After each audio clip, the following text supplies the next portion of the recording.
మీ పిల్లల దగ్గరికి వెళ్ళి ఓపెన్ యువర్ మౌత్ హహా అని చెప్పేసి మీరు అంటారు. మీరు అంతా ఎదవలు.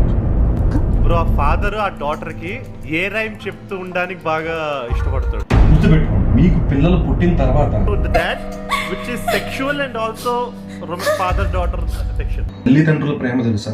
నీ కూతురు ఒకవేళ అక్కడ ఉండి నేను ఆ మాట అంటే నీకు ఎలా అనిపిస్తుంది? Open your mouth. లేదు it will be more like open your mouth.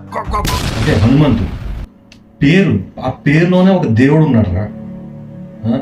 ఆ దేవుణ్ణి అసలు ఆ పేరు నీకు పెట్టకూడదు అసలు. ఒరే యదవా, సన్నాసి, ఎర్రి, ఈ పేర్లు అయితే కనుక నీకు కరెక్ట్గా సెట్ అవుతుంది. దరిద్రుడు. హాయల్ యాక్చువల్గా ఒక యూట్యూబర్గా నేనైతే ఇప్పుడు సిగ్గుపడుతున్నాను. ఎందుకంటే లాస్ట్ 2 days నుంచి కూడా మనం చూస్తున్నాము ఈ పి హనుమంతు అనే బ్యాచ్ ఏదైతే ఉందో